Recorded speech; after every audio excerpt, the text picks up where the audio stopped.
I play Charlotte Melville, who lives in the high-rise, has a son, is kind of at the forefront of a lot of the parties and the merriment that goes along with living in the high-rise, and also has a really interesting dynamic with Lang. I think she's almost the female equivalent of him, and I think through each other they've sort of met their match. So she's quite cold, but she's quite funny and frivolous and irreverent, and she's a pretty great character.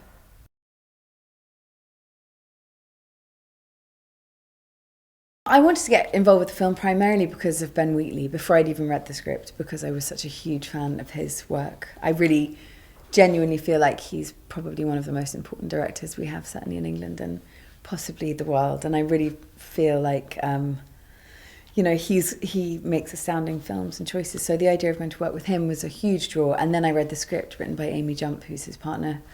And it was kind of one of the weirdest, most fascinating things I'd ever read. Very dark, very humorous, very kind of socially aware and conscious and thought-provoking. And then I read the book, and that was also incredible. And so every element really contributed. And then obviously to work with Tom Hiddleston was a huge draw as well, and Jeremy Irons and this incredible cast.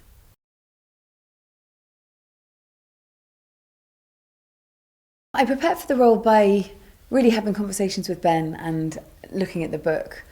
And just really, it's the same as always. You try and get inside the head of this person and understand what makes them tick and why they behave the way they do. I mean, Charlotte has really selfish tendencies at times, and at first that was quite a hard thing to grapple with, especially being a mother myself and seeing sometimes the dynamic between her and her son. But then Ben kind of twisted my mind into understanding how she is, and I think what I'd originally read as selfishness, she's just quite kind of careless in quite a funny way.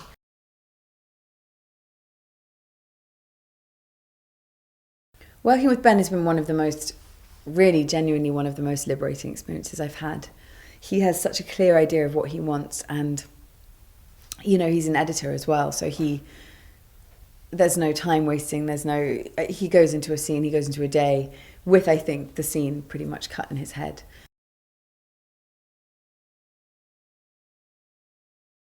The people that I've really worked closest with are Tom Hiddleston, who's phenomenal, and completely natural and realistic, and at the same time, I think is capturing this character who's very grey in one area but has a lot of depth and crisis going on. He's just capturing it perfectly.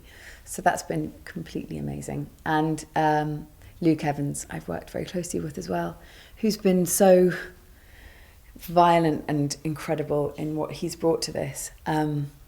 It's such an interesting character, Wilder, and it's so dark and big and burly, and he's just sort of morphed into this person, and to be able to work with both of those boys has been just phenomenal.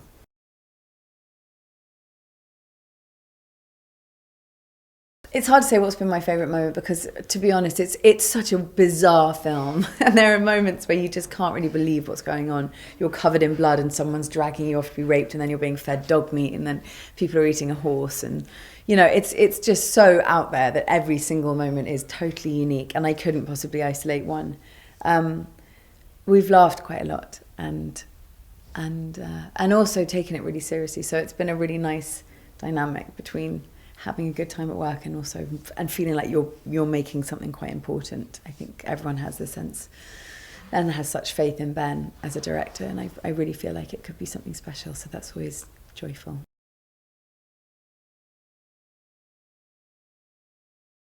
I think for me the most amazing set was probably Royal's apartment, the penthouse apartment, which was just so lavishly decorated, and every single piece of furniture was sumptuous and desirable, and I would really like to buy everything in there.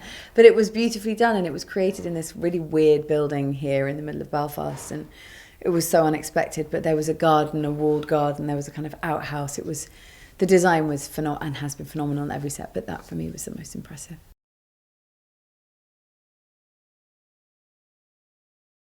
I think this film will appeal to people because it has a mixture of really intense humour and really hopefully good performances, but also a lot of darkness. And in that very Ballardian way, a kind of social comment.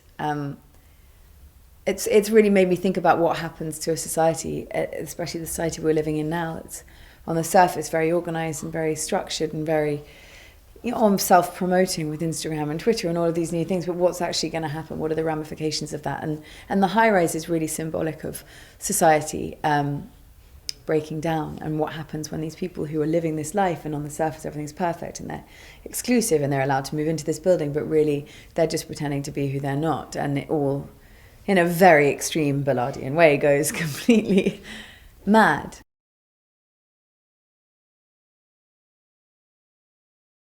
If Royal was to design me a penthouse, I would be very keen on having that walled garden roof terrace situation with a horse and a sheep in it.